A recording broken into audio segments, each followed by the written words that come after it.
জয়গুরু। আগামী 12ই এপ্রিল শনিবার পবিত্র চৈত্র পূর্ণিমা।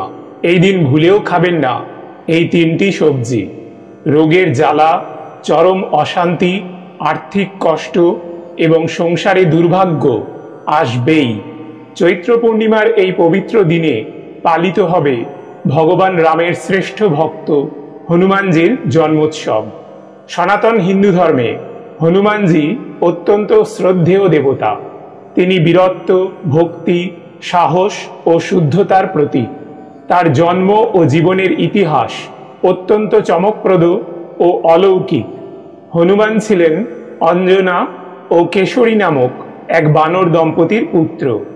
তাকে পবনপুত্র, অঞ্জনেয়, মারুতি, মহাবীর, বজরংবলী ইত্যাদি নামেও ডাকা হয়।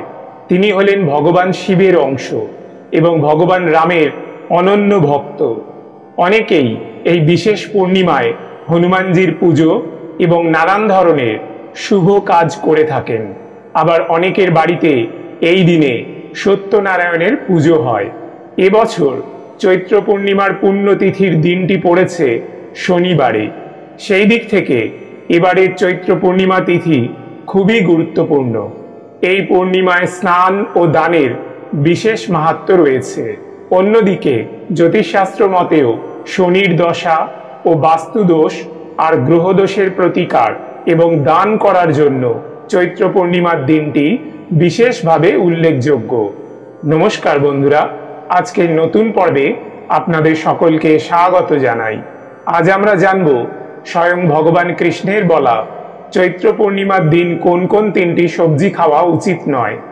এই দিন যে সবজিগুলি খেলে জীবনে ঘনিয়ে আসতে পারে চরম দারিদ্রতা, পরিবারের সদস্যদের লেগে থাকবে নানান রোগ ব্যাধি, ঘরে বাইরে কথায় কথায় সৃষ্টি হবে অশান্তি, আপনি ভালো কাজ করলেও লোকে সেটার নিন্দা করবে, সংসারে নেমে আসবে চরম দুর্ভাগ্য।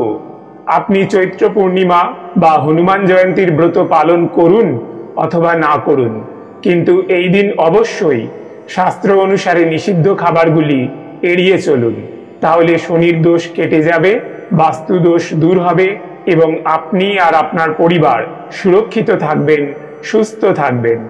বন্ধুরা, বিশুদ্ধ সিদ্ধান্ত পঞ্জিকা মতে 11ই এপ্রিল 2025 শুক্রবার শেষ রাত 3:23 চৈত্র পূর্ণিমা শুরু হচ্ছে এবং 13ই এপ্রিল রবিবার ভোর 5:52 পর্যন্ত পূর্ণিমা থাকবে।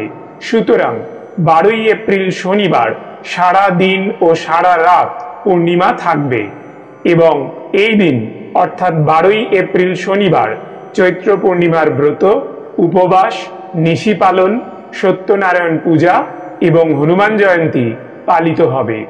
সত্যনারায়ণ পূজার শুভ মুহূর্ত হল শনিবার সন্ধ্যা 5:53 থেকে সন্ধ্যা 7:29 মধ্যে। শাস্ত্রে বলা হয়েছে শনিবারের চৈত্র পূর্ণিমা এবং হনুমান জয়ন্তীর দিনে কিছু নির্দিষ্ট নিয়ম মেনে চলা উচিত, কারণ এই দিন শক্তির পরিবর্তন ঘটে এবং শুভ আর অশুভ শক্তির ভারসাম্য তৈরি হয়। পবিত্র দিনে আমরা যা খাই তা আমাদের মন ও আচরণে প্রভাব ফেলে। এই কারণেই সাত্ত্বিক আহার গ্রহণ করা এই দিনে এত গুরুত্বপূর্ণ। চৈত্র পূর্ণিমার দিন নিষিদ্ধ সবজিগুলির মধ্যে প্রথমেই যেটির কথা বলবো সেটি হলো চাল কুমড়ো। চৈত্র পূর্ণিমার দিন বাড়িতে কখনোই চাল কুমড়ো রান্না করবেন না। এই দিন অনেক জায়গায় বিভিন্ন পুজো উপলক্ষে বা বিভিন্ন তান্ত্রিক ক্রিয়াতে চাল কুমড়ো উৎসর্গ করা হয়। চৈত্র পূর্ণিমার দিন পরিবারের কোনো সদস্যই চাল কুমড়ো খাবেন না। এই দিন চাল কুমড়ো খেলে বাড়িতে রোগ ব্যাধি লেগেই থাকবে। রোগের পিছনে খরচ করতে করতে আপনি সর্বশান্ত হয়ে যাবেন। সুতরাং চৈত্র পূর্ণিমার দিন কোনোভাবেই চাল কুমড়ো বা চাল কুমড়ো থেকে তৈরি কুমড়ো মিঠাই বা পেঠা মুখে তুলবেন না। এছাড়াও এই দিন আমিষ খাবার যেমন মাছ, মাংস, ডিম, পেঁয়াজ, রসুন, মুসুর ডাল ইত্যাদি তামসিক আহার এড়িয়ে চলুন এবং ঘরোয়া নিরামিষ আহার গ্রহণ করুন। দ্বিতীয় নিষিদ্ধ খাবারটি হল মাসকলাই। চৈত্র পূর্ণিমার দিন কালো বা সবুজ মাসকলাই এবং এর থেকে তৈরি বিউলির ডাল বা অন্য কোনো খাবার খাবেন না। মাসকলাই থেকে ভাঙা বা ধোয়া গোটা কলাইয়ের ডাল তৈরি হয়।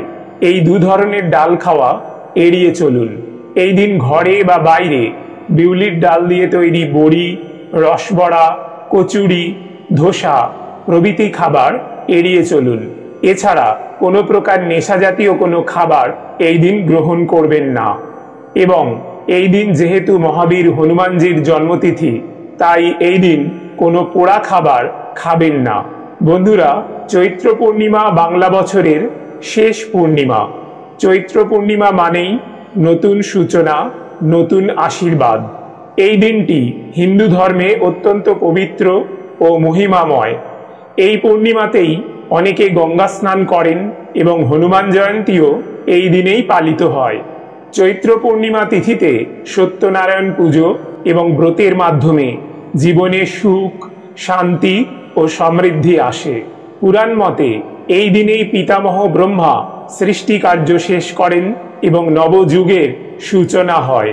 এই পূর্ণিমা শুধু ধর্মীয়ভাবে নয়, আর্থিক দিক থেকেও খুব শুভ। কিছু প্রাচীন উপায় আছে যা চৈত্র পূর্ণিমায় করলে জীবনে অর্থ, শান্তি ও সাফল্য আসতে পারে। এই দিন সন্ধ্যায় ঘরে ঘি বা তিলের তেলের প্রদীপ জ্বালিয়ে দিয়ে শ্রী লক্ষ্মীনারায়ণ মন্ত্র জপ করুন। এতে অর্থ সংকট দূর হয়। চৈত্র পূর্ণিমার দিনটি স্নান এবং দানের জন্য খুবই গুরুত্বপূর্ণ। বিশেষ করে কোনো বৃদ্ধ বা দরিদ্র ব্যক্তিকে চাল, মিষ্টি বা নাড়ু দান করলে সংসারে অর্থের স্থায়িত্ব আসে। আপনি যদি ব্যবসায়ী হন এবং বর্তমানে আপনার ব্যবসাতে যদি নানান বাধা আসতে থাকে, তাহলে চৈত্র পূর্ণিমার দিন যে কোনো সময়ে শুদ্ধ বস্ত্রে হনুমানজিকে স্মরণ করে শ্রীরাম দূতম হনুমানং নমঃ এই মন্ত্র 21 বার জপ করলে ব্যবসার বাধা কেটে যায় এবং ব্যবসায় লাভ হয়। এছাড়া পূর্ণিমার রাতে চাঁদের উদ্দেশ্যে অর্ঘ্য দিলে মানসিক শান্তি ও সংসারে সৌভাগ্য বাড়ে। চৈত্র পূর্ণিমা শুধু উপবাস বা পুজোর দিন নয়, বরং এই দিনটা একটি নতুন সূচনার সুযোগ। এই দিনটিকে যদি শ্রদ্ধা, বিশ্বাস ও নিয়ম মেনে পালন করা যায়, তবে আগামী জীবনে আসে সুখ ও সমৃদ্ধি। এই পবিত্র দিনে নিজের হাতে শ্রী শব্দটি 21 বার লিখে লক্ষ্মী মন্ত্র পাঠ করুন। পুরনো সময় থেকে অনেক মানুষ বিশ্বাস করে আসছেন যে এই রকম করলে আর্থিক ভাগ্য খুলে যায়। বেশিরভাগ মানুষ বিশ্বাস করেন যে এই দিনে যা প্রার্থনা করা হয় সেটা পূরণ হয়। চৈত্র পূর্ণিমার দিন উপবাস করে যথাবিধি মেনে পূজার্চনা করলে গৃহে সুখ ও শান্তি বিরাজ করে।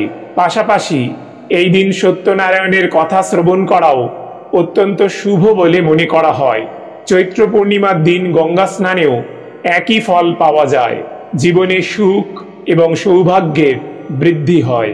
পুজো হয়ে যাওয়ার পর পারলে বাড়ির আশেপাশে থাকা সকলকে প্রসাদ দিন, তাতে আপনার শ্রীবৃদ্ধি হবেই। পরম পুরুষোত্তম ভগবান কৃষ্ণের উদ্দেশ্যে এই দিন যদি একটি মাত্র তুলসী পাতাও নিবেদন করা যায়, তাহলে অশেষ পুণ্য লাভ হয়। কাজেই চৈত্র পূর্ণিমা পালন করা সকল সনাতন হিন্দুরই কর্তব্য।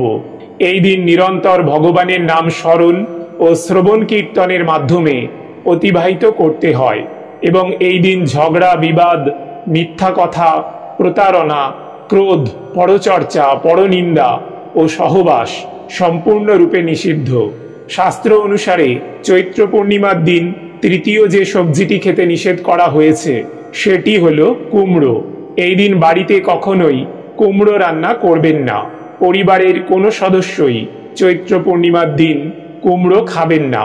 এই দিন কুমড়ো খেলে বাড়িতে রোগ ব্যাধি লেগেই থাকবে। সুতরাং চৈত্র পূর্ণিমার দিন কোনোভাবেই কুমড়ো বা কুমড়ো দিয়ে তৈরি কোনো খাবার মুখে তুলবেন না।